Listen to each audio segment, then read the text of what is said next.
3 palavras mudaram tudo: ela está acordando. Eu não deveria ter sobrevivido àquela cirurgia. Eu não deveria ter ouvido o que eles fizeram, mas ouvi. E agora, eles estão prestes a aprender porque nunca se deve subestimar uma mulher que não tem mais nada a perder. Se você estiver assistindo, inscreva-se no canal e me conte nos comentários de onde você está assistindo. O cheiro de antisséptico me atingiu primeiro, seguido pelo bip rítmico das máquinas, sugerindo que eu ainda estava entre os vivos. Minhas pálpebras pareciam ter sido seladas com cola industrial, mas consegui abri-las e me vi olhando para as placas brancas do teto e as luzes fluorescentes. Ela está acordando, anunciou uma enfermeira alegremente, como se a consciência fosse uma conquista pessoal. O rosto de Rebecca se materializou acima de mim, perfeitamente maquiado, apesar do que eu presumi ter sido uma emergência médica. O sorriso da minha filha parecia ensaiado diante de um espelho, tão terno que enganaria qualquer um. Mas eu era mãe dela havia 43 anos. Atrás dela estava David, meu genro, conferindo o que parecia ser um relógio novo caríssimo. Engraçado como crises médicas pareciam coincidir com suas atualizações de acessórios. Mãe, você finalmente acordou? A voz de Rebecca carregava aquela preocupação teatral que eu lembrava das suas produções teatrais do ensino médio. Estávamos tão preocupados. Tentei falar, mas minha garganta parecia que eu tinha gargarejado com cascalho. A última coisa de que me lembrava com clareza era do jantar em casa, carne assada, se não me falha a memória, e então aquela dor lancinante repentina na cabeça que me fez cair como um saco de batatas. Não se esforce demais, disse David, aproximando-se com o tipo de atitude prática que provavelmente funcionava bem com pacientes idosos. Tudo foi resolvido enquanto você se recuperava.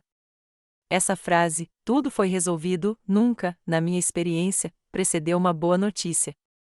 O que você quer dizer? Consegui dizer com a voz rouca. Eles trocaram um daqueles olhares carregados que os casais aperfeiçoam com o tempo. Bem, começou Rebecca, com o ar delicado de alguém prestes a discutir um assunto desagradável, mas necessário, dada a sua condição e as recomendações do médico sobre estresse, vendemos a casa de praia. David concluiu suavemente. Por um momento, me perguntei se o aneurisma havia afetado minha audição. Desculpe. O quê? A propriedade em Cape Cod, David esclareceu, como se pudesse haver confusão sobre qual casa de praia de 3 milhões de dólares estávamos discutindo. A venda foi concretizada ontem. Meu santuário, meu refúgio, a casa onde eu planejava passar os anos que me restavam, observando o oceano e lendo livros para os quais nunca tive tempo durante minha carreira acadêmica. Isso é impossível, sussurrei. Eu nunca autorizei nenhuma venda. David tirou uma pasta de papel pardo da maleta com o floreio de um mágico revelando seu melhor truque. Na verdade, você fez, bem aqui. Ele apontou para uma assinatura que tinha alguma semelhança com a minha letra se você apertasse os olhos e tivesse consumido bastante álcool. O médico explicou que problemas de memória são completamente normais após esse tipo de traumatismo craniano, acrescentou Rebecca, prestativa. Perda de memória de curto prazo, confusão sobre eventos recentes. Olhei para o documento, tentando conciliar o que estava vendo com o que eu sabia ser verdade. Eu não tinha absolutamente nenhuma lembrança de ter assinado nada relacionado à minha casa. Mas, por outro lado, eu também não tinha nenhuma lembrança da semana anterior, então talvez eles tivessem razão. Você provavelmente está se sentindo desorientado, continuou David com simpatia profissional. É compreensível. É por isso que cuidamos disso para você. O dinheiro da venda será destinado ao seu tratamento, explicou Rebecca. Encontramos uma clínica maravilhosa em Illinois, especializada em recuperação pós-AVC. Illinois, a 3.200 quilômetros do oceano, de tudo que nos é familiar. Não entendo, eu disse lentamente. Por que Illinois? Foi onde encontramos o melhor atendimento pelo preço mais acessível, respondeu David. Suas despesas médicas serão significativas, e queremos garantir que o dinheiro dure. Algo começava a se cristalizar na minha mente, não exatamente suspeita, mas uma consciência crescente de que aquela conversa estava seguindo um roteiro do qual eu não tinha recebido cópia. Por quanto tempo fiquei inconsciente? Perguntei. 6 dias, respondeu Rebecca. A cirurgia foi muito complicada. Não tínhamos certeza se você... Ela deixou a frase no ar, mas eu entendi a implicação. Eles não tinham certeza se eu sobreviveria e, de alguma forma, durante aqueles 6 dias em que minha vida esteve por um fio, conseguiram vender minha casa. O timing parece notavelmente eficiente, observei. O sorriso de David se dissipou levemente.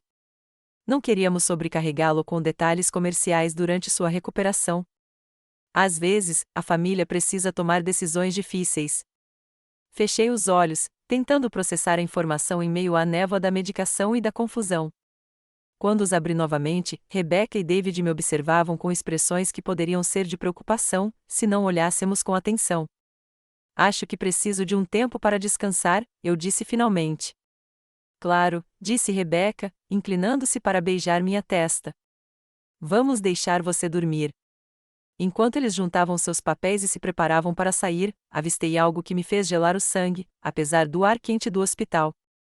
A maleta de David tinha suas iniciais monogramadas. Mas o que me chamou a atenção foi o pequeno logotipo embaixo, Torfield & Associates, Direito Imobiliário. Meu genro não era um advogado qualquer. Ele era especialista em transações imobiliárias e, aparentemente, tinha acabado de concluir uma muito significativa enquanto eu estava inconsciente. As peças ainda não estavam se encaixando direito, mas eu tinha a nítida sensação de que precisaria de toda a inteligência que me guiou por 30 anos de política universitária para descobrir exatamente que jogo estava sendo jogado ali, e se eu era o jogador ou o prêmio. O sono me escapou como a solução para um problema acadêmico particularmente incômodo. Toda vez que fechava os olhos, via a maleta com o monograma do David e aquela assinatura suave que deveria ser minha. Quando a luz da manhã se infiltrou pelas persianas do hospital, eu já havia tomado uma decisão. Se alguém estivesse brincando com a minha vida, eu aprenderia as regras. Uma nova enfermeira apareceu com o meu café da manhã, uma mulher alegre cujo crachá identificava como Eleanor Rodrigues, enfermeira. Ela tinha o tipo de comportamento competente e prático que eu sempre apreciei tanto em enfermeiras quanto em estudantes de pós-graduação. Bom dia, Senhora Wilson. Como estamos nos sentindo hoje? Como alguém que foi informado de que sua casa foi vendida enquanto ela estava inconsciente, respondi. O que é uma gestão familiar notavelmente eficiente ou algo consideravelmente mais problemático? Eleanor interrompeu o ajuste da minha intravenosa, e seu sorriso profissional se transformou em algo mais genuíno. Isso parece incomum. Transações imobiliárias normalmente exigem a presença física do proprietário. Alguém poderia pensar que sim.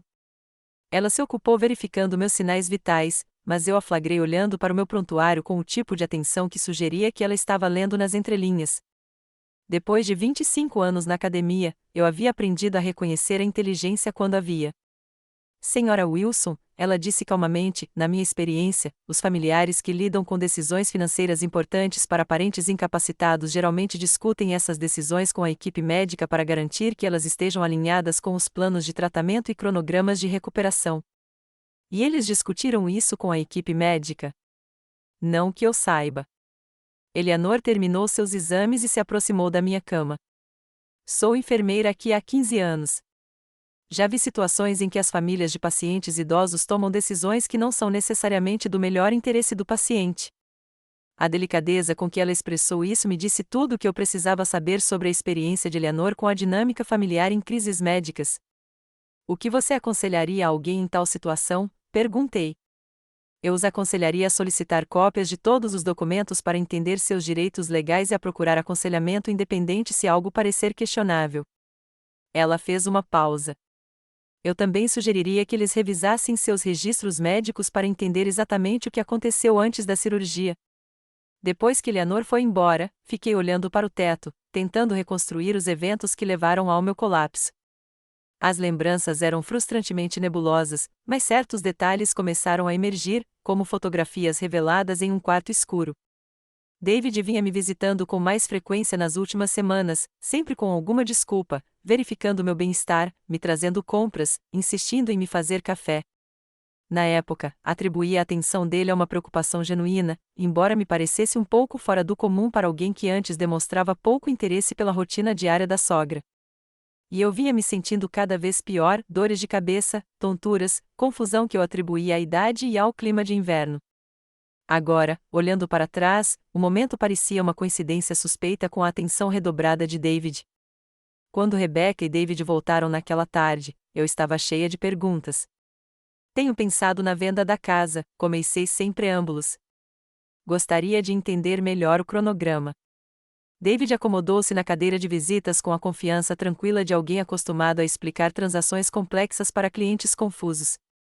Claro. O que você gostaria de saber? Quando exatamente eu supostamente assinei os papéis?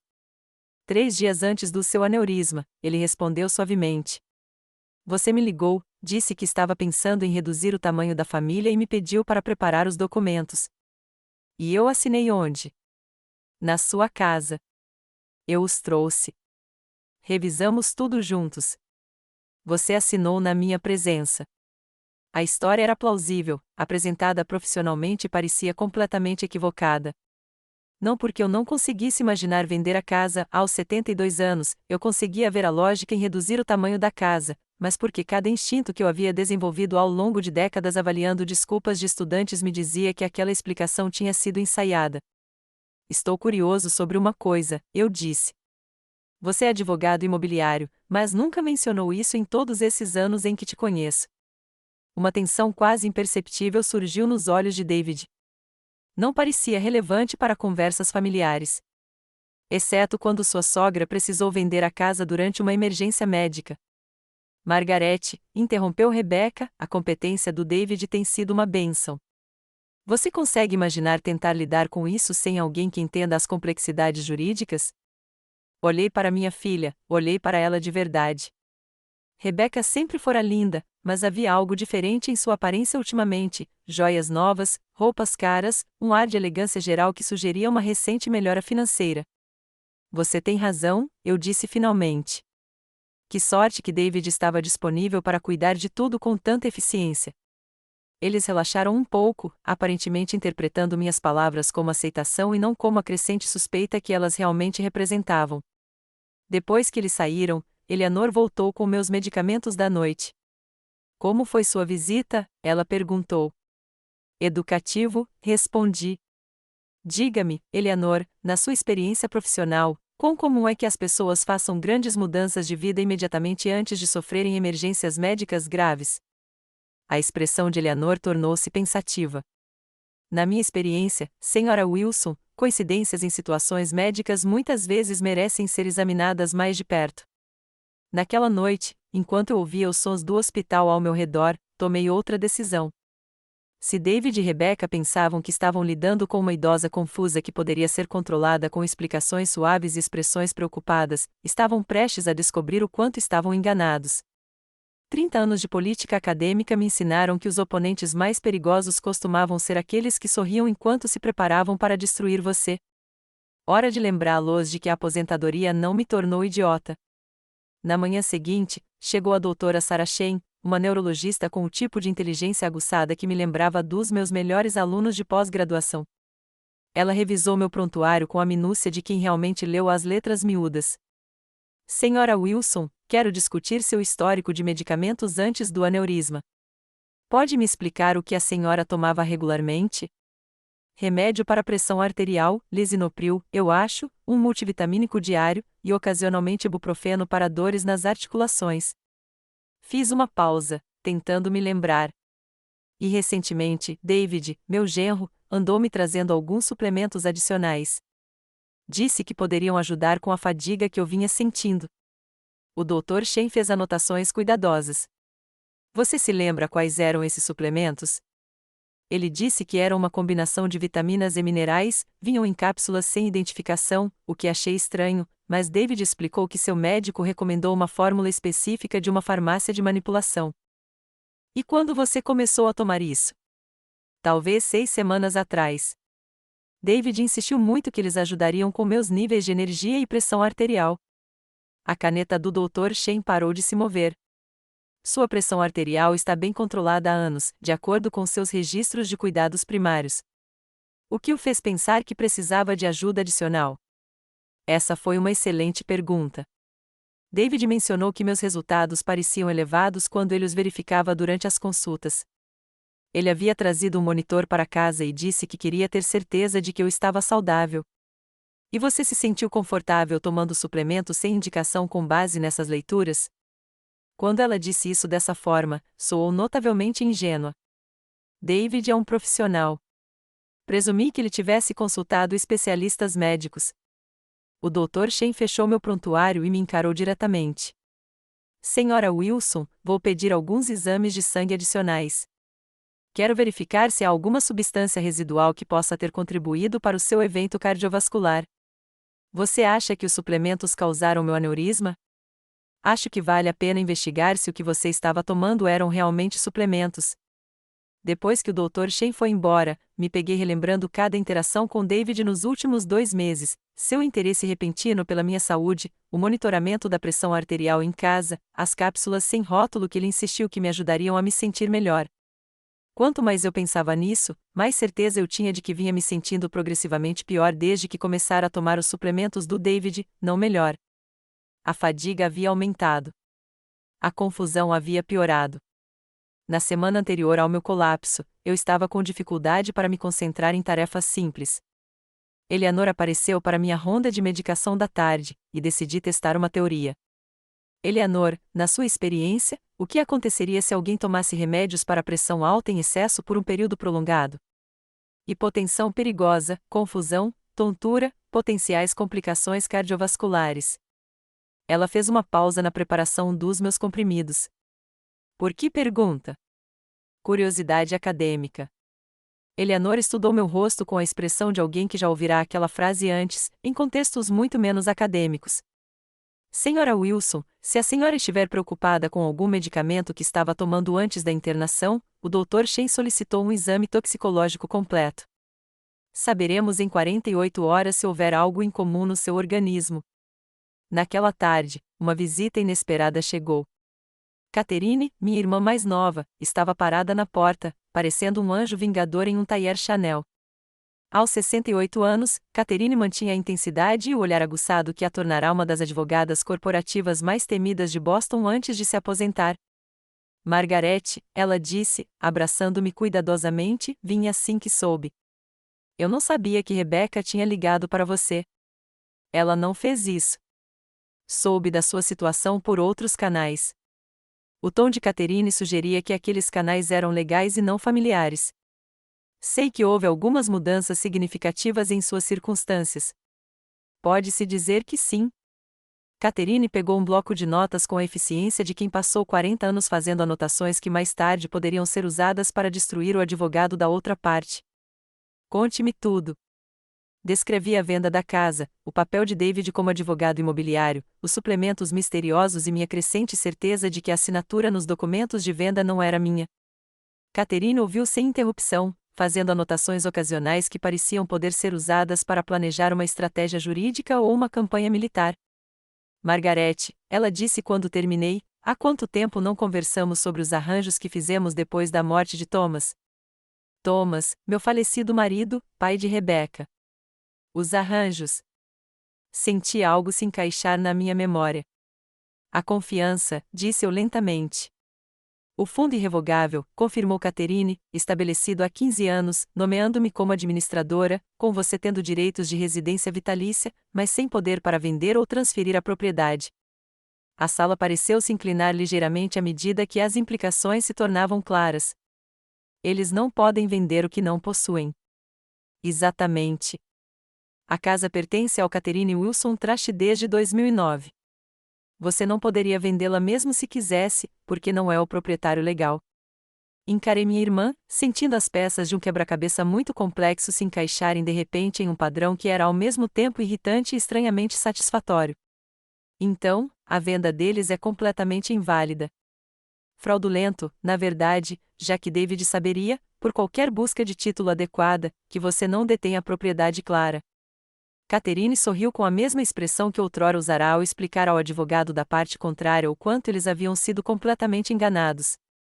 Parece, continuou ela, que seu genro se envolveu em uma transação imobiliária que não é apenas antiética, mas criminosa. A porta se abriu e Eleanor entrou com meus medicamentos noturnos. Ela olhou para o bloco de notas de Catherine e para minha expressão e imediatamente entendeu que a dinâmica na sala havia mudado drasticamente. Senhora Wilson, disse ela calmamente, a doutora Shen queria que eu avisasse que os resultados do seu exame toxicológico estarão disponíveis amanhã de manhã. Ela os discutirá com a senhora pessoalmente. Depois que Eleanor saiu, Catherine se inclinou para a frente com a intensidade concentrada de um predador que acaba de avistar uma presa. Margaret, acho que está na hora de conversarmos com David sobre sua experiência no mercado imobiliário, especificamente sobre como ele conseguiu vender uma propriedade que não tinha o direito legal de transferir. O que você está sugerindo? Estou sugerindo que lhe demos uma oportunidade de explicar suas ações antes de envolvermos a polícia. O sorriso de Catherine era cortante o suficiente para cortar vidro. A menos, é claro, que ele prefira explicá-las a um grande júri. A doutora Shen chegou na manhã seguinte com a expressão de alguém que havia encontrado exatamente o que procurava, mesmo torcendo para estar errada. Ela fechou a porta atrás de si e puxou uma cadeira para perto da minha cama. Senhora Wilson, seus resultados toxicológicos mostram níveis elevados de medicamentos para a pressão arterial em seu organismo. Significativamente elevados. Quão significativamente? Níveis que normalmente exigiriam intervenção médica de emergência. Combinado com sua idade e fatores de saúde subjacentes, esse nível de medicação pode facilmente desencadear o tipo de evento cardiovascular que você sofreu. Absorvi essa informação com a calma peculiar que advém de ter suas piores suspeitas confirmadas. Então, os suplementos do David eram, na verdade, meu medicamento para a pressão arterial em doses mais altas. Essa seria a minha avaliação profissional, sim. O que você pensou serem vitaminas provavelmente era o lisinopril prescrito em forma concentrada, possivelmente combinado com outros medicamentos para a pressão arterial. Catherine, que estava sentada em silêncio num canto, inclinou-se para a frente com a atenção concentrada de alguém ouvindo potenciais evidências criminais. Doutor, na sua opinião profissional, isso poderia ter sido acidental? A doutora Shen escolheu as palavras com cuidado. Os níveis que encontramos exigiriam a administração deliberada e contínua de múltiplos medicamentos ao longo de várias semanas. Não se tratou de um simples erro de medicação. Foi tentativa de homicídio, eu disse categoricamente. Não posso fazer essa afirmação, respondeu o Dr. Shen. Mas posso lhe dizer que o que aconteceu com você não foi natural nem acidental. Depois que o Dr. Shen saiu, Catherine e eu ficamos em silêncio por vários minutos, processando as implicações do que acabávamos de aprender. Precisamos chamar a polícia, disse Catherine finalmente. Ainda não. Eu estava pensando como um professor novamente, analisando todas as variáveis antes de tirar conclusões. Precisamos de mais informações. David pode ter me envenenado aos poucos, mas ainda não entendemos por que ele achou que poderia vender uma casa que não lhe pertence. Talvez ele não soubesse sobre o fundo. Balancei a cabeça. O David é advogado imobiliário. Verificar a titularidade do título é uma diligência básica. Ele devia saber que a casa não era minha para vender. Então qual era o plano dele? Antes que eu pudesse responder, a porta se abriu e Rebecca entrou com sua roupa perfeitamente coordenada de sempre e a expressão preocupada de uma filha.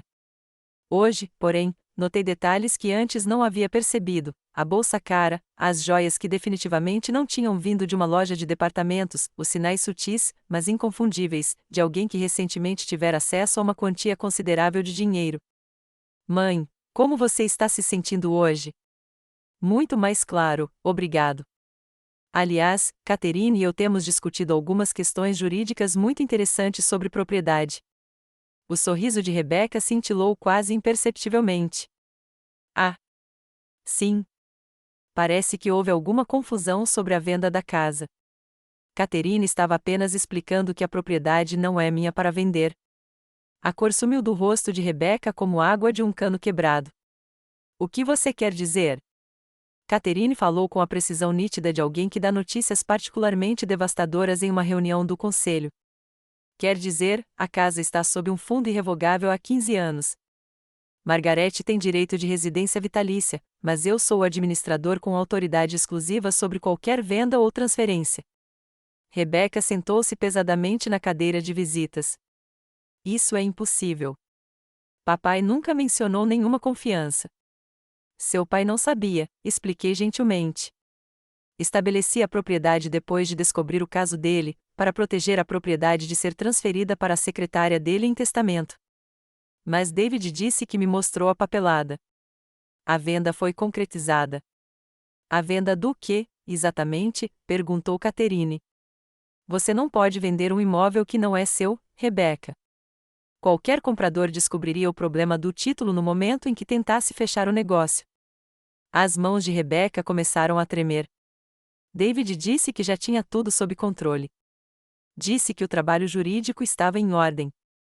Observei o pânico crescente da minha filha com uma mistura de satisfação e preocupação. Rebecca, para onde exatamente o David disse que o dinheiro desta venda foi? Em custódia, aguardando a papelada final. Ela parou de falar quando as implicações ficaram claras. Que papelada final? Insistiu Catherine. David disse que havia alguns problemas técnicos com o título que levariam algumas semanas para serem resolvidos, mas o comprador já havia transferido os fundos para demonstrar boa-fé. Catherine e eu trocamos olhares. O quadro estava ficando mais claro e era consideravelmente mais complexo do que uma simples fraude imobiliária. Rebecca, eu disse cuidadosamente, você viu algum dinheiro? A expressão culpada da minha filha me disse tudo o que eu precisava saber. Quanto você gastou? Catherine perguntou sem rodeios. Não foi exatamente um gasto. David disse que precisávamos fazer alguns investimentos para proteger os fundos durante o processo de resolução do título. Que tipo de investimentos? Um barco, algumas joias. David disse que precisávamos diversificar os ativos. A voz de Rebecca ficava mais grave a cada palavra. Recostei-me nos travesseiros, começando a entender a dimensão completa do que David havia realizado. Ele convencera um comprador a transferir dinheiro para uma casa que ele não podia vender legalmente, usará esse dinheiro para comprar ativos em seu nome e no de Rebecca e, de alguma forma, convencer a minha filha de que aquilo era um planejamento financeiro legítimo. Era audacioso, ilegal e notavelmente estúpido para alguém que supostamente entendia de direito imobiliário. Rebecca, eu disse gentilmente, acho que precisamos ter uma conversa muito séria com David sobre sua estratégia de investimento. Minha filha olhou para mim com a expressão de alguém que acabou de perceber que estava nadando com tubarões. Mãe, acho que podemos estar em sérios apuros. Sim, querida, respondi com o que esperava ser uma calma reconfortante. Você é. Mas, enquanto observava a crescente compreensão de Rebecca sobre sua situação, percebi que algo interessante estava acontecendo. Pela primeira vez em anos, minha filha me via não como um fardo a ser suportado, mas como alguém que poderia ajudá-la. Era uma espécie de progresso. David chegou naquela noite com flores e aquele tipo de comportamento agressivamente alegre que me deixou imediatamente em alerta. Rebecca claramente o havia informado sobre nossa conversa da tarde, pois sua confiança tranquila de sempre havia desenvolvido algumas rachaduras interessantes. Margarete, você está com uma aparência muito melhor hoje, disse ele, arrumando as flores com uma atenção desnecessária aos detalhes. Rebecca mencionou que você tinha algumas perguntas sobre a transferência da propriedade. Alguns, sim. Apontei para a cadeira ao lado da minha cama. Catherine estava explicando alguns aspectos técnicos do direito imobiliário que achei fascinantes. Os olhos de David se voltaram para Catherine, reconhecendo-a claramente como uma ameaça em potencial, mas sem saber o quão significativa ela seria. Bem, transações imobiliárias podem ser complexas. É compreensível que alguns aspectos possam ser confusos. Ah, não estou confusa com os aspectos técnicos, assegurei-lhe. Estou confusa sobre como você conseguiu vender uma casa que não me pertence legalmente. As flores quase caíram quando as mãos de David ficaram imóveis. Como é? Catherine abriu sua maleta com a precisão teatral de alguém que passou décadas deixando o advogado da parte contrária nervoso. O imóvel em questão está em um fundo irrevogável desde 2009. A senhora Wilson não tem autoridade legal para vender, transferir ou onerar o imóvel de forma alguma. O treinamento de advogado de David entrou em ação, e sua expressão mudou para uma neutralidade profissional. Tenho certeza de que houve algum mal-entendido. Minha busca por título mostrou claramente a propriedade.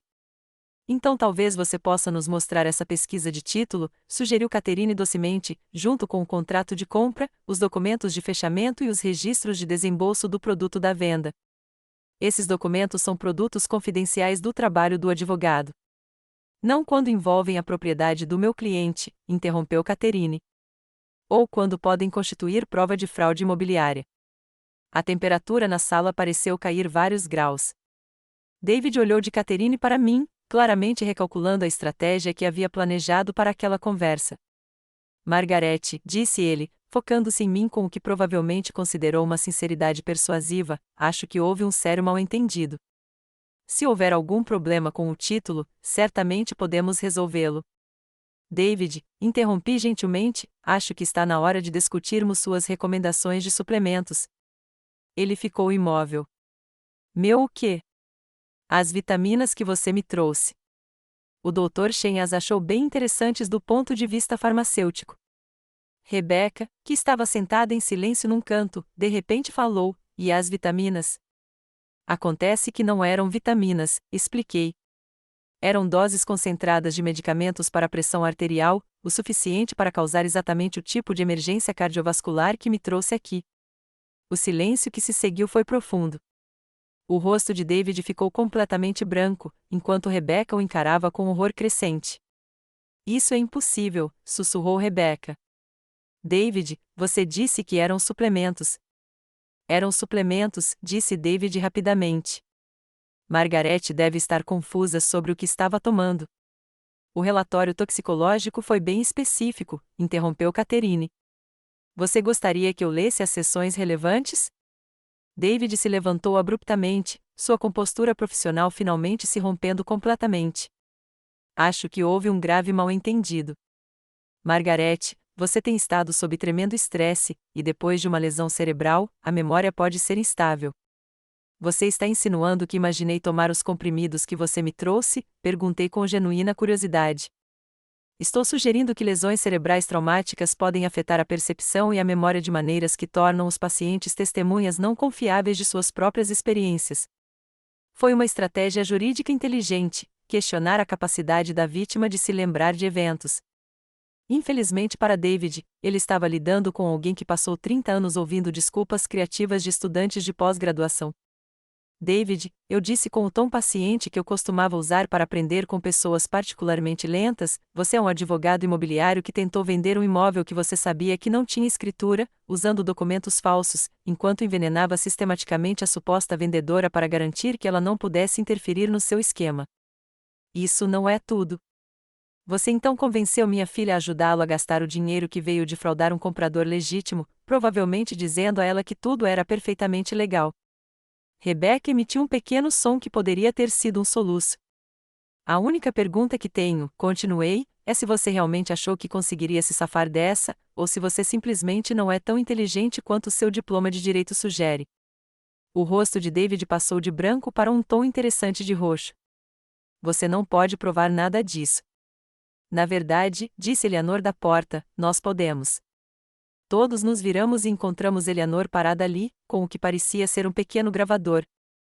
Massachusetts é um estado com consentimento de uma única parte para gravações, explicou ela, prestativa, e a política do hospital exige documentação de suspeitas de abuso de idosos.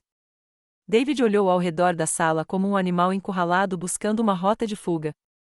Isso é uma armadilha. Esta é uma prova, corrigiu Catherine. De tentativa de homicídio, fraude imobiliária, abuso de idosos e provavelmente vários outros crimes que ainda não consideramos. Quero um advogado, disse David. Uma excelente ideia, concordei.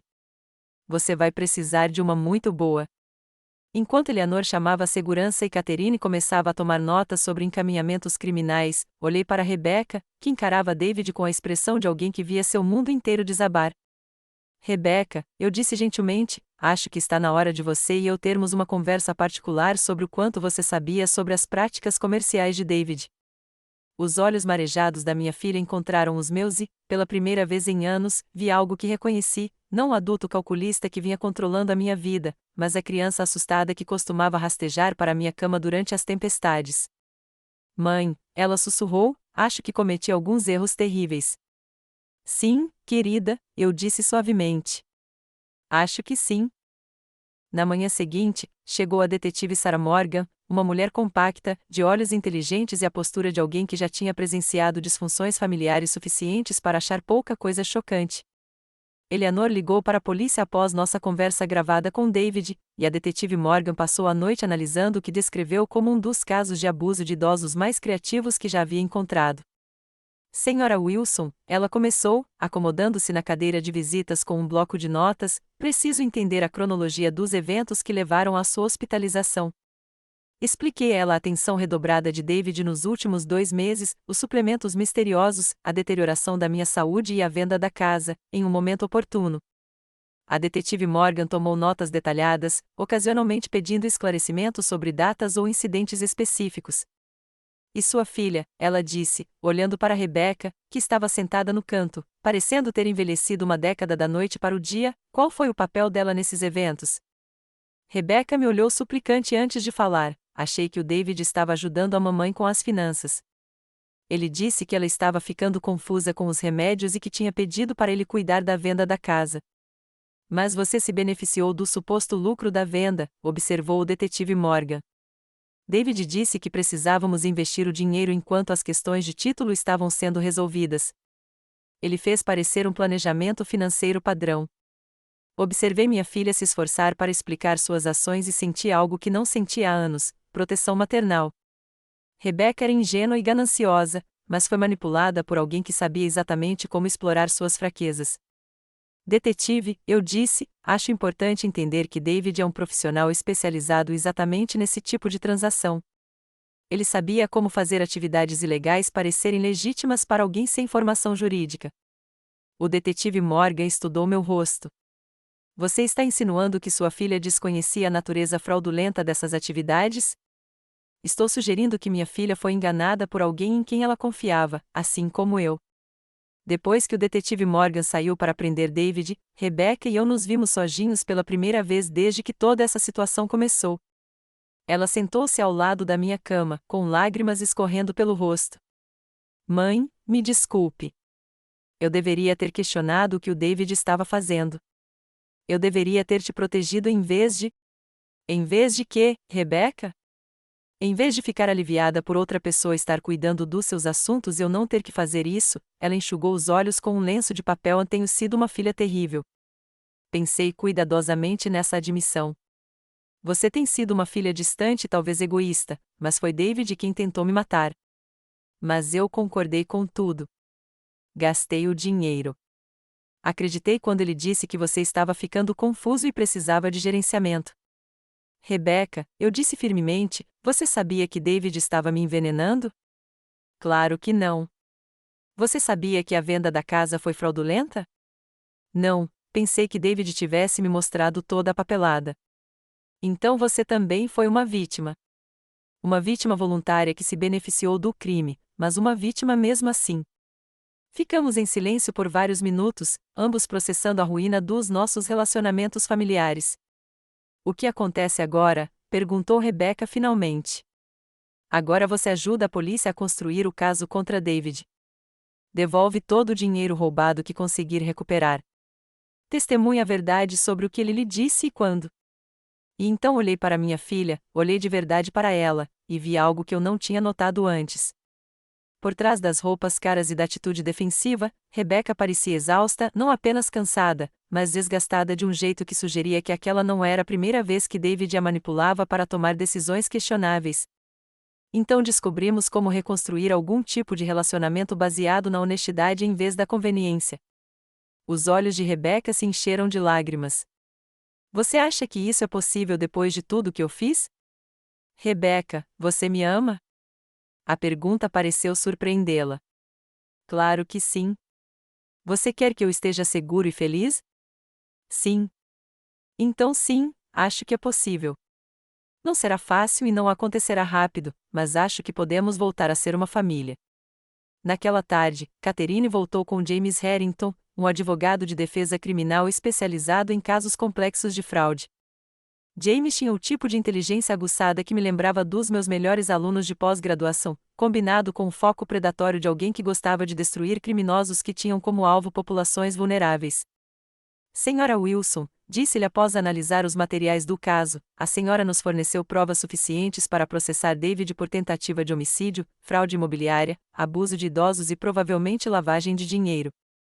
Ele está sujeito a uma pena considerável de prisão. E a Rebecca? James olhou para minha filha, que permanecerá em silêncio durante toda a explicação. Isso depende de vários fatores: a cooperação dela com a investigação, o grau de conhecimento dela sobre as atividades fraudulentas, a disposição dela em restituir o dinheiro. Quero cooperar, disse Rebecca rapidamente. Quero ajudar no que puder. Ótimo, respondeu James. Porque vamos precisar de informações detalhadas sobre cada transação, cada conversa, cada documento que David lhe mostrou. Este caso vai ser sobre estabelecer um padrão de manipulação e abusos sistemáticos. Enquanto James descrevia o processo legal que nos aguardava, percebi que algo inesperado estava acontecendo. Pela primeira vez em anos, Rebecca e eu estávamos do mesmo lado de algo importante. Ela não era mais a filha tentando administrar minha vida, e eu não era mais a mãe sendo administrada. Éramos duas mulheres enganadas pelo mesmo homem, trabalhando juntas para garantir que ele enfrentasse as consequências de seus atos. Não era a reconciliação familiar que eu poderia ter imaginado, mas era um começo. 3 semanas depois, eu estava sentado na minha sala de estar com vista para o Atlântico, respirando o ar salgado que tinha gosto de liberdade e vingança. A casa parecia diferente agora, não apenas minha, mas definitivamente, legalmente, inquestionavelmente minha. Catherine havia cuidado da papelada para invalidar a venda fraudulenta de David, e os compradores, confusos, foram surpreendentemente compreensivos ao descobrirem que haviam sido vítimas de um golpista. Rebecca havia voltado para o apartamento, mas me visitava diariamente, me ajudando a me recuperar física e emocionalmente do que a mídia começou a chamar de fraude imobiliária de Thorfield.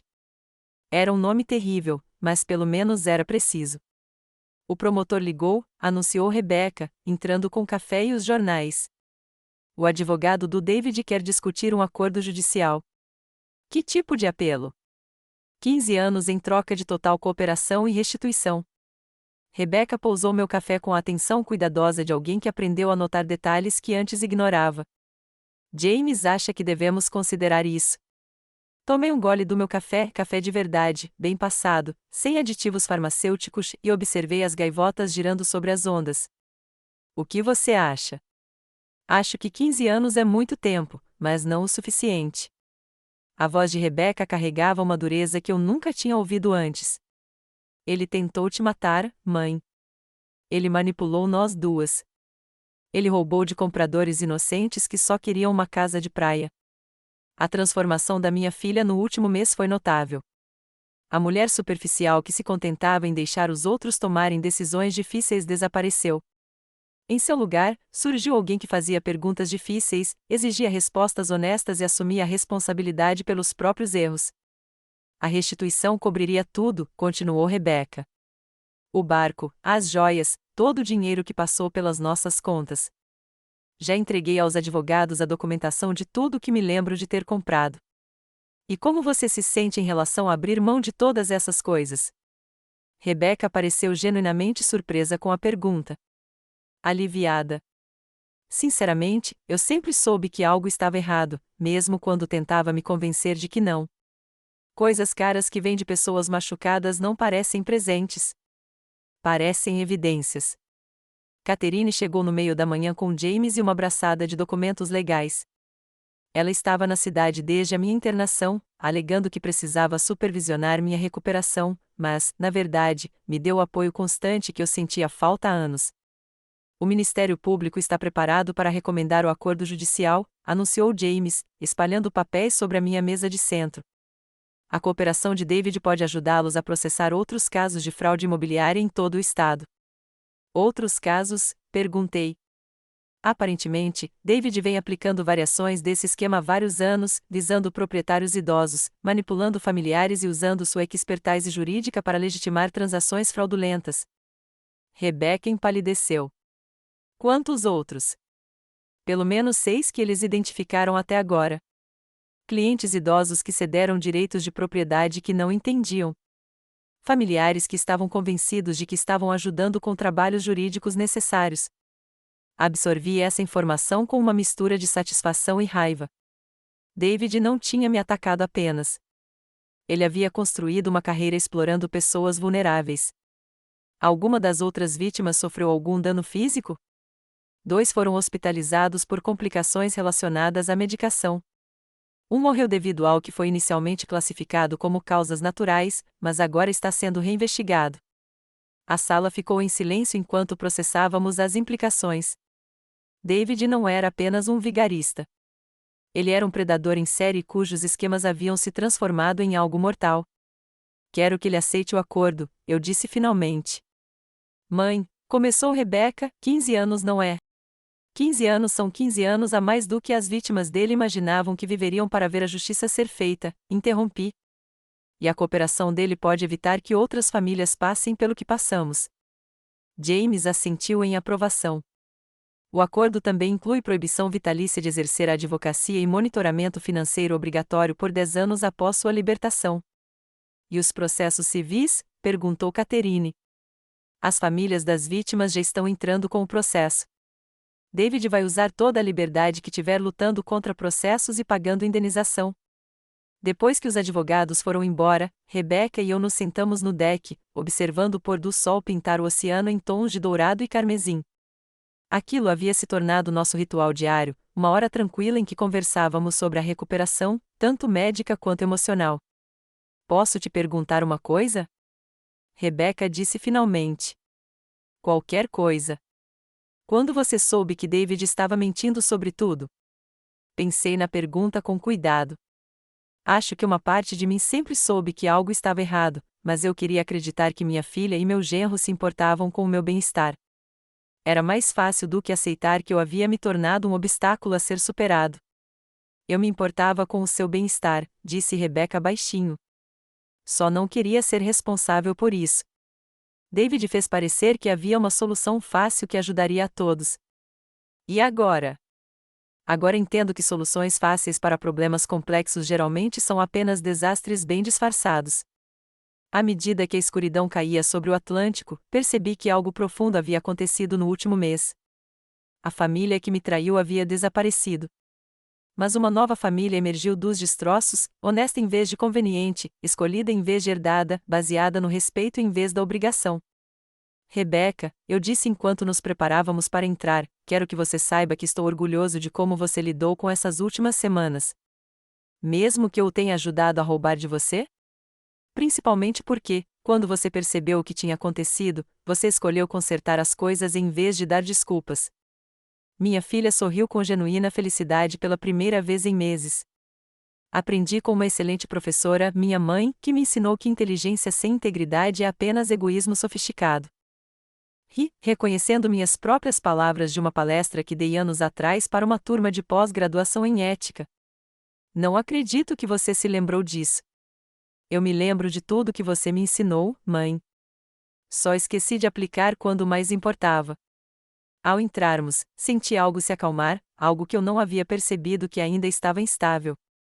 A ameaça foi neutralizada. A família estava se recuperando. A casa era realmente minha. Alguns investimentos em justiça geram retornos que você nunca imaginou. 6 meses após a prisão de David, sentei-me em um tribunal e assisti meu ex-genro aceitar seu acordo judicial com a renúncia de alguém que finalmente havia esgotado as estratégias inteligentes.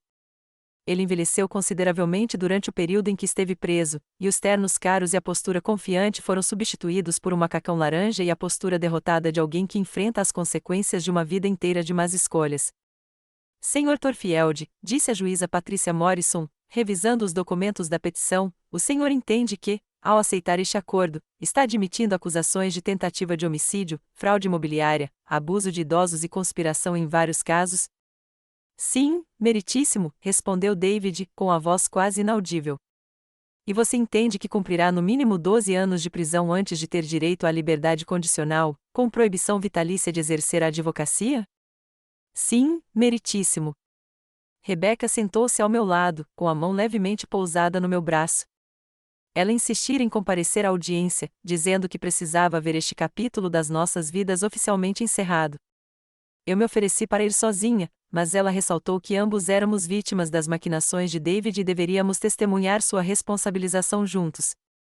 O promotor descreveu os crimes de David em detalhes metódicos: o envenenamento sistemático, as transferências fraudulentas de propriedade, a manipulação de familiares, o roubo de compradores inocentes. À medida que a extensão total de seus crimes era revelada, senti não raiva, mas uma espécie de fascínio acadêmico pela natureza elaborada de suas fraudes. Meritíssimo, disse o advogado de David quando teve a oportunidade de falar, meu cliente reconhece a gravidade de suas ações e o dano que causou a diversas famílias. Ele está disposto a cooperar plenamente com as investigações em andamento e a restituir integralmente o dinheiro a todas as vítimas. O juiz Morrison olhou para David com a expressão de alguém que já tinha visto criatividade criminosa suficiente para achar muito pouco impressionante em esquemas elaborados de fraude. Sr. Thorfield, o tribunal considera seus crimes particularmente repreensíveis porque visaram vítimas idosas que lhe confiaram seu bem-estar e segurança. O senhor explorou essa confiança para roubar seus bens e, em alguns casos, ameaçar suas vidas. Ela fez uma pausa, deixando o peso das próprias palavras se acalmar. O tribunal aceita seu acordo de confissão de culpa. Você está condenado a 15 anos de prisão estadual, com direito à liberdade condicional após 12 anos, sujeito à restituição integral e à cooperação contínua com as autoridades. Enquanto levavam David embora, ele olhou para mim e para Rebecca. Percebi em sua expressão algo que poderia ser remorso, embora fosse difícil distinguir do simples arrependimento por ter sido pego. Rebecca apertou meu braço enquanto o víamos desaparecer pelas portas do tribunal. Como você se sente? Perguntou ela enquanto saíamos. Como se uma história muito longa e complicada tivesse finalmente chegado à sua conclusão. Naquela noite, nos reunimos em minha casa para o que se tornará nosso jantar familiar semanal. Catherine e Eleanor discutiam os planos para uma viagem à Europa que vinham planejando desde que Eleanor se aposentou do hospital. James estava revisando documentos para outro caso de fraude contra idosos que ele havia assumido, inspirado por nossa experiência para se especializar na proteção de idosos vulneráveis. Os cheques de restituição devem ser distribuídos na próxima semana, anunciou James. Os compradores que foram fraudados receberão seu dinheiro de volta, além de indenização por danos. As famílias das outras vítimas receberão indenização por suas perdas. E quanto à propriedade que David usou como garantia para seus planos? Perguntou Catherine. Tudo está sendo liquidado. O barco, a casa de férias que ele comprou com o dinheiro roubado, até mesmo o equipamento do seu escritório de advocacia. Tudo vai para a indenização das vítimas. Fiquei pensando sobre justiça poética, como os bens de David estavam sendo redistribuídos às pessoas que ele havia prejudicado, como sua carreira construída sobre exploração estava financiando a recuperação de suas vítimas. Tem mais uma coisa, disse Rebecca, parecendo nervosa. Me ofereceram um cargo no Ministério Público, trabalhando em casos de proteção a idosos. A sala ficou em silêncio enquanto todos processavam o anúncio. Isso significaria usar minha experiência para ajudar a investigar outros casos como o nosso, ela continuou, ajudando as famílias a reconhecer os sinais de alerta, trabalhando com promotores para construir casos mais fortes contra predadores que têm como alvo idosos. Olhei para minha filha, essa mulher que havia emergido dos destroços do seu casamento e das suas más escolhas com um claro senso de propósito e responsabilidade. O que você acha desta oportunidade? Perguntei. Acho que é uma chance de transformar a pior experiência da minha vida em algo que pode impedir que outras famílias passem pelo que passamos. Eleanor ergueu sua taça de vinho. Para Rebecca, por escolher fazer parte da solução. Brindamos a nova direção da minha filha, e senti algo que não sentia há anos, orgulho incondicional da mulher que Rebecca estava se tornando. Mais tarde, quando a noite chegou ao fim e nossos convidados se preparavam para ir embora, Rebecca e eu ficamos no convés, observando o luar dançar através do Atlântico. Mãe, ela disse baixinho, eu sei que não posso desfazer o que aconteceu, as escolhas que fiz, a maneira como deixei David manipular nós duas. Rebecca, interrompi gentilmente, você passou os últimos 6 meses provando que as pessoas podem mudar quando decidem assumir a responsabilidade por seus atos. Estou mais orgulhosa de quem você está se tornando do que decepcionada com quem você era. Você realmente acha que posso ajudar outras famílias? Acho que você tem algo que a maioria dos defensores não tem, experiência em primeira mão com quão sofisticados esses golpes podem ser e como é fácil para famílias amorosas serem enganadas por profissionais que entendem exatamente como explorar a confiança. Minha filha sorriu com o tipo de confiança silenciosa que vem de encontrar um propósito em experiências dolorosas. Além disso, acrescentei com um sorriso, você aprendeu com uma excelente professora a desconfiar de pessoas que oferecem soluções fáceis para problemas complexos. Quem era? Você, na verdade. Ver você aprender a questionar tudo que David lhe dizia me ensinou a confiar nos meus instintos novamente. Ao entrarmos, percebi que a melhor vingança era mesmo viver bem. David estava prestes a cumprir uma longa pena de prisão, enquanto Rebecca iniciava uma carreira dedicada a proteger pessoas vulneráveis. Algumas lições são caras, mas a educação vale cada centavo. Um ano após a sentença de David, subi em um pódio no Centro de Convenções de Boston, observando uma plateia de assistentes sociais, policiais e defensores da família reunidos para o Simpósio Anual de Proteção ao Idoso. Aos 73 anos, eu nunca imaginei que me tornaria um palestrante, mas sobreviver a uma tentativa de homicídio aparentemente me qualificou como especialista em reconhecer abuso financeiro familiar. 2 anos atrás, comecei, eu era um professor aposentado que vivia tranquilamente na minha casa de praia, confiando que minha família teria os meus melhores interesses em mente. Aprendi da maneira mais difícil que predadores muitas vezes vêm disfarçados de parentes prestativos, e que as mentiras mais perigosas são aquelas envoltas em preocupação com o nosso bem-estar. Expliquei a eles os sinais de alerta que eu havia ignorado, a atenção redobrada de David, os suplementos de saúde misteriosos, a necessidade urgente de cuidar dos meus assuntos para o meu próprio bem. O público tomou notas com a atenção concentrada de quem sabia que estava ouvindo informações que poderiam salvar vidas. A lição principal, continuei, é que o cuidado autêntico respeita a autonomia. Quando alguém insiste em tomar decisões por você porque sabe o que é melhor, não está te protegendo. Está te controlando. A diferença é se você mantém o direito de dizer não. Durante a sessão de perguntas e respostas, uma mulher de 60 anos levantou a mão. Senhora Wilson, como a senhora reconstrói a confiança depois de descobrir que sua própria família estava disposta a prejudicá-la para obter ganhos financeiros? Era uma pergunta que eu vinha me fazendo há um ano.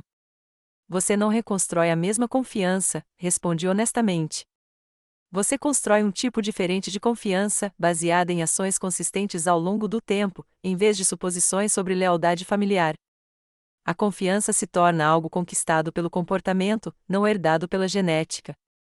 Após a apresentação, Rebecca se juntou a mim para o almoço.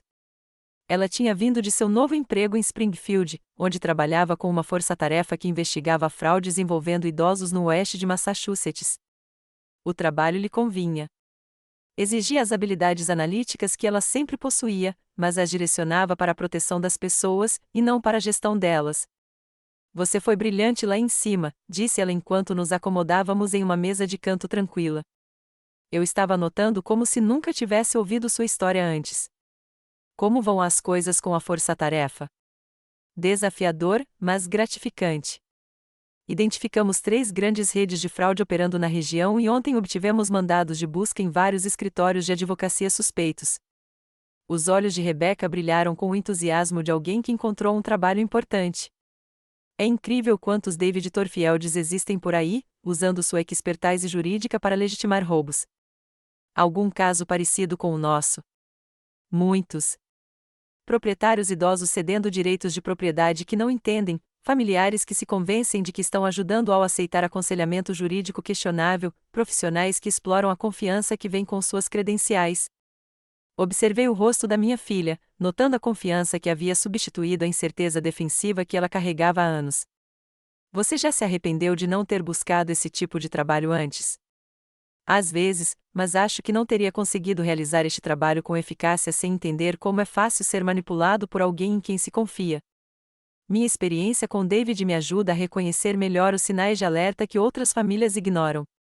Naquela tarde, dirigimos até minha casa juntos, continuando uma tradição que tínhamos desenvolvido de passar os fins de semana trabalhando no meu jardim e conversando sobre tudo que nunca havíamos discutido quando nosso relacionamento era construído com base na conveniência e não na escolha. Tenho novidades, disse Rebecca enquanto plantávamos os bulbos que floresceriam na primavera. Fui convidada a depor perante uma comissão legislativa estadual sobre o aumento das penas para crimes financeiros envolvendo famílias. Isso é maravilhoso. O que você está recomendando? Exigências de relatórios obrigatórios para profissionais que tomem conhecimento de transações financeiras suspeitas envolvendo clientes idosos, penalidades mais severas quando o agressor for um membro da família ou cuidador, processos simplificados para as vítimas recuperarem ativos roubados. Interrompi meu plantio, impressionada com a transformação nas prioridades da minha filha. Um ano antes, Rebecca se concentrava em administrar minha vida para minimizar suas próprias responsabilidades. Agora, ela se esforçava para proteger outros idosos do tipo de manipulação que antes facilitava. Estou orgulhoso de você, eu disse simplesmente. Para aqui.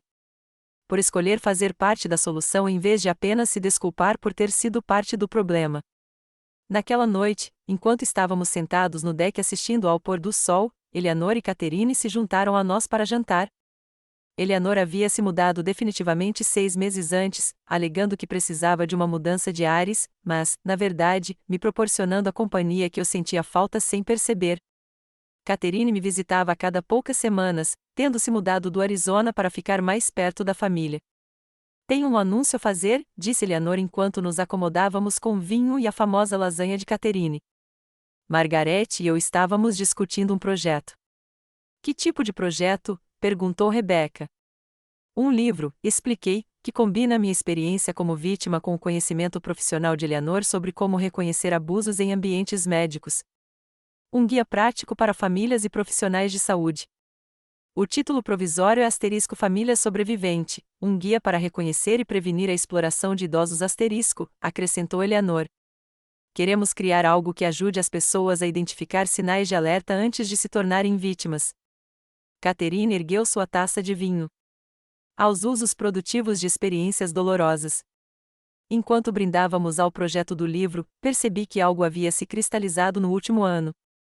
O que começara como uma história de sobrevivência evoluiu para algo maior, uma missão para garantir que outras famílias não precisassem aprender essas lições por meio de traições e experiências de quase morte. Sabe qual é a melhor parte? Disse Rebecca enquanto a noite caía. O David achou que estava destruindo nossa família. Em vez disso, ele acidentalmente criou uma família mais forte e honesta do que qualquer outra que já tivemos. Olhei ao redor da mesa para essas mulheres que se tornaram minha família escolhida, Catherine, que forneceu conhecimento jurídico e apoio fraternal, e Eleanor, que reconheceu o abuso e se tornou uma protetora, e Rebecca, que transformou a culpa em propósito. Alguns erros, eu disse pensativamente, acabam sendo a melhor coisa que já aconteceu a todos, exceto a pessoa que os cometeu.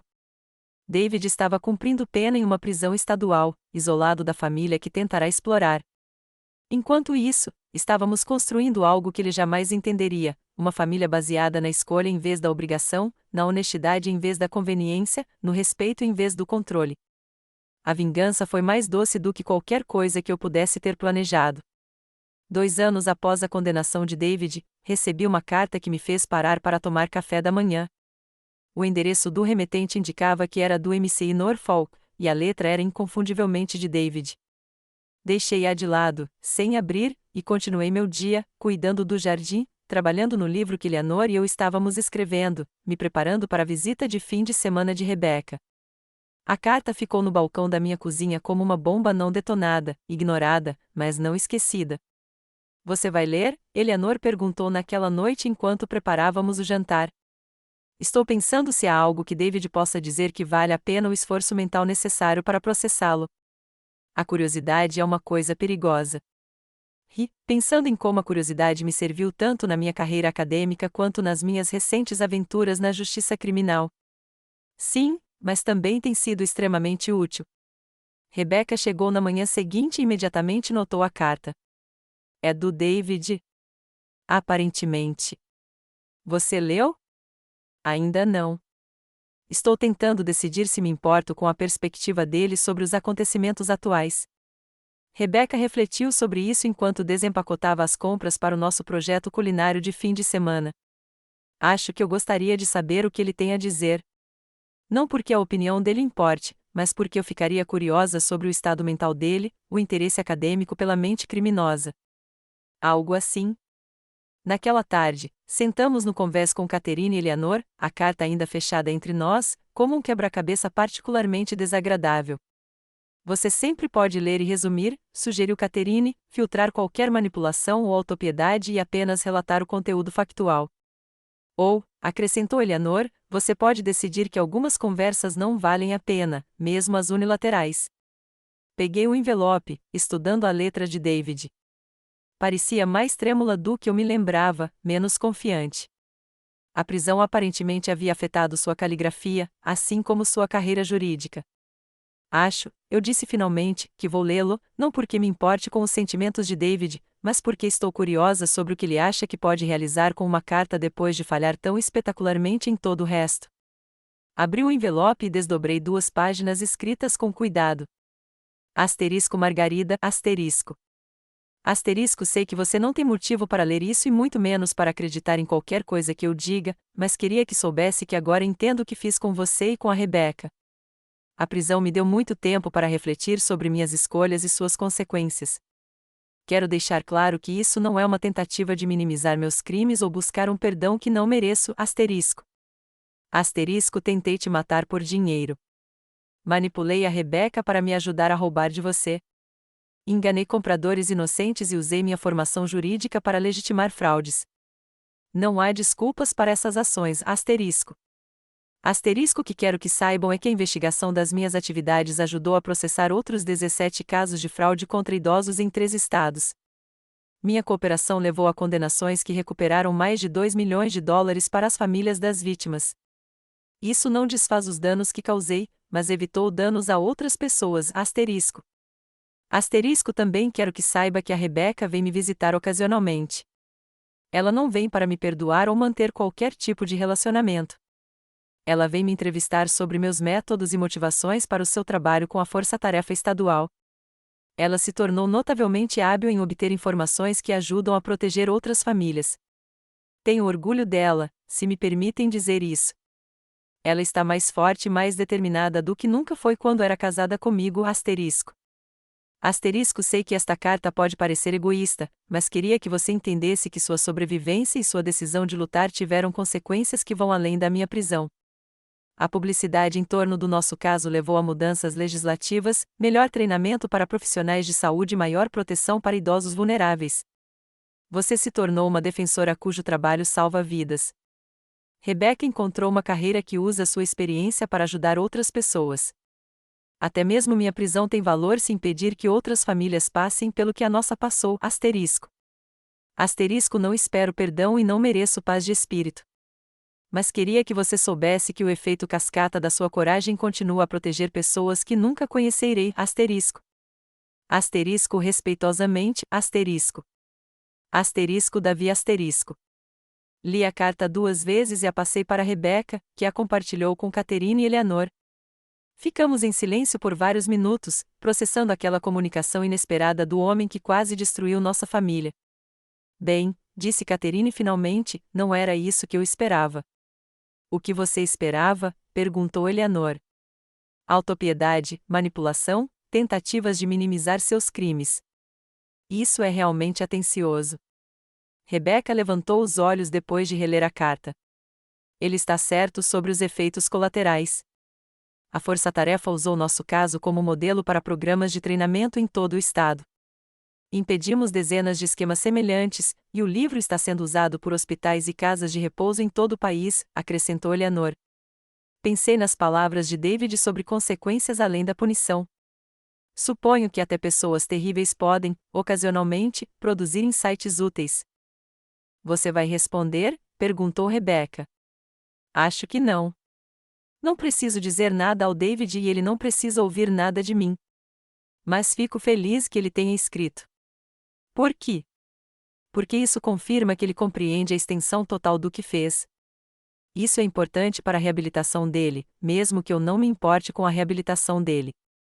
Naquela noite, enquanto preparávamos o jantar, Rebecca trouxe à tona algo que aparentemente estava em sua mente. Mãe, quero te perguntar uma coisa, e quero que você seja completamente honesta. Sempre. Você acha que a carta de David era genuína ou foi apenas mais uma manipulação? Pensei na questão enquanto picávamos os legumes para a salada. Acho que foram as 2 coisas. David é manipulador por natureza. É assim que ele pensa e se comunica. Mas também acho que a prisão o forçou a confrontar a realidade de suas ações de maneiras que ele antes evitava. Então você acredita que ele está realmente arrependido? Acredito que ele esteja genuinamente ciente das consequências de seus atos. Se isso constitui remorso é uma questão filosófica que não estou qualificado para responder. Rebeca sorriu com o tipo de satisfação analítica que herdara de mim. Essa é uma resposta muito professoral. Sou uma pessoa muito professoral. Isso me ajudou muito a distinguir entre fatos e sentimentos ao avaliar situações complexas. Quando nos sentamos para jantar, percebi que algo importante havia acontecido. A carta de David não reabriu velhas feridas nem criou novas complicações emocionais. Apenas forneceu informações que confirmaram o que eu já sabia, que sobreviver à sua tentativa de me destruir me levou a proteger outros de uma destruição semelhante. A matemática da justiça nem sempre era simples, mas às vezes era profundamente gratificante. 3 anos após a sentença de David, sentei-me no meu carro em frente ao MCI Norfolk, questionando a sensatez da minha decisão de aceitar o seu pedido de visita. Rebeca tinha se oferecido para ir comigo, mas parecia algo que eu precisava fazer sozinha, não pelo bem de David, mas pela minha própria sensação de realização. A sala de visitas foi projetada para ser o mais deprimente possível, mas ainda assim atender aos requisitos básicos de dignidade humana. David estava sentado a uma mesa de metal, vestindo roupas de presidiário que o faziam parecer menor e mais velho do que eu me lembrava. 3 anos de encarceramento haviam desfeito o verniz profissional confiante, revelando algo mais fundamentalmente humano por baixo.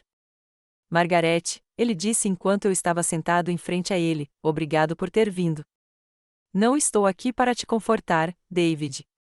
Estou aqui porque tenho algumas perguntas que gostaria que fossem respondidas. Claro. O que você quiser saber. Observei seu rosto, notando as mudanças genuínas que a prisão havia provocado. O charme suave que outrora o tornara tão convincente havia desaparecido. Em seu lugar, havia algo que parecia honestidade genuína. Quero entender como você se convenceu de que me matar lentamente seria uma solução aceitável para seus problemas. David ficou em silêncio por um longo momento, claramente escolhendo as palavras com cuidado. Nunca pensei que isso fosse te matar. Eu dizia a mim mesmo que só estava te deixando doente o suficiente para você precisar de ajuda com seus assuntos. Só quando você quase morreu é que entendi o que eu estava realmente fazendo. E quando você percebeu que estava cometendo uma tentativa de homicídio? Entrei em pânico. O esquema todo estava desmoronando, os problemas com a escritura da casa, os compradores fazendo perguntas, Rebeca começando a suspeitar que algo estava errado. Achei que, se você morresse de causas naturais, todos os problemas desapareceriam. A maneira casual como ele discutiu o planejamento da minha morte foi assustadora, mas também informativa. O que te fez pensar que conseguiria se safar de uma fraude tão elaborada? Arrogância, principalmente. Eu vinha operando versões menores desse esquema há anos sem ser pego, clientes idosos que assinavam documentos que não entendiam, familiares que aceitavam conselhos jurídicos questionáveis porque confiavam na minha expertise. Quantas outras vítimas havia? 14, ao longo de 8 anos, a maioria proprietários idosos que precisavam de ajuda jurídica com transferências de propriedade.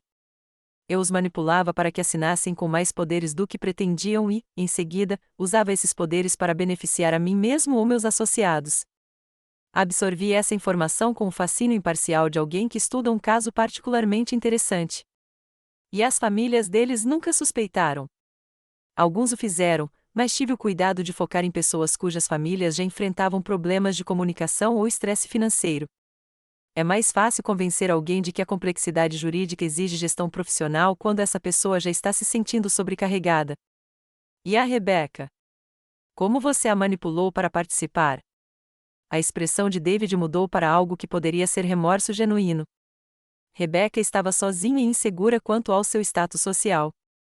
Eu a convenci de que a venda da sua casa era um planejamento financeiro legítimo e, em seguida, a fiz se sentir sofisticada por entender estratégias de investimento complexas que, na verdade, eram apenas lavagem de dinheiro. Ela sabia sobre o envenenamento? Não. Eu disse a ela que você estava com problemas de adesão à medicação e que eu estava te ajudando a organizar seus remédios. Ela acreditou em mim porque queria acreditar que outra pessoa estava cuidando dos seus problemas. Recostei-me, processando a confirmação do que eu suspeitava. Rebeca fora ingênua e egoísta, mas não participará voluntariamente de uma tentativa de homicídio. Por que você está me contando tudo isso agora? Perguntei. Porque a Rebeca me pediu. Ela disse que entender meus métodos a ajudaria a trabalhar com outras famílias que foram vítimas de esquemas semelhantes. E você está ajudando ela. Por quê? Porque é a única coisa útil que posso fazer com o conhecimento que tenho. Não posso desfazer o mal que causei, mas posso ajudar a prevenir danos semelhantes a outros. Conversamos por mais 1 hora, com David fornecendo informações detalhadas sobre seus métodos e motivações, que seriam valiosas para o trabalho de Rebecca com a força-tarefa. À medida que nossa visita se aproximava do fim, me deparei com uma última pergunta.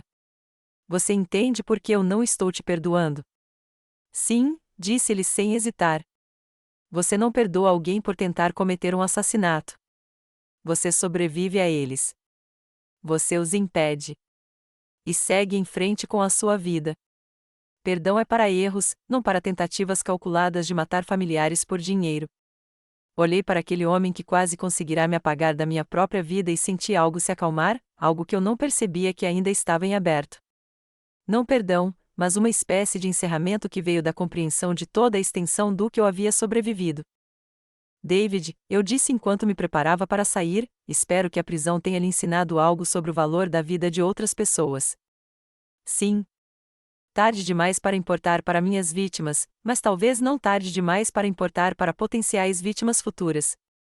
Saí da prisão me sentindo mais leve do que me senti em anos, não porque eu tivesse perdoado David, o perdão não era necessário nem merecido, mas porque eu tinha confirmado que sobreviver ao ataque dele tinha me ajudado a proteger outros de predadores semelhantes. Naquela noite, liguei para Rebecca para compartilhar as informações que David havia fornecido sobre seus métodos e vítimas. Ela ouviu com a atenção profissional de alguém que está construindo uma compreensão abrangente de como a fraude familiar operava. O que você acha de vê-lo? Ela perguntou quando terminei meu relatório. Como se eu tivesse lido o capítulo final de um livro que eu tentava terminar há 3 anos. Eu entendo o que aconteceu, porque aconteceu e o que construímos a partir dos destroços. E David?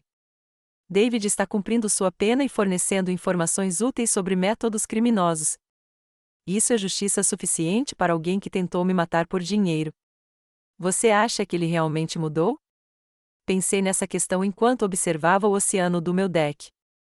Acho que a prisão o forçou a confrontar a realidade de suas ações de maneiras que ele antes evitava. Se isso constitui uma mudança genuína, é menos importante do que se produz uma cooperação útil com as autoridades. Muito prático. Sou uma pessoa muito prática. Isso me ajudou a distinguir entre justiça e vingança. Ao desligar, percebi que minha visita a David havia realizado algo que eu não esperava. Confirmou que a melhor vingança era realmente viver bem e usar a experiência de sobreviver ao ataque para construir algo mais forte e protetor do que o que existia antes. David passaria a próxima década na prisão, enquanto eu a passaria trabalhando para garantir que outras famílias não tivessem que aprender sobre predadores da maneira mais difícil. Algumas conversas valem a pena ter uma vez, pela clareza que proporcionam sobre as escolhas feitas e as consequências enfrentadas.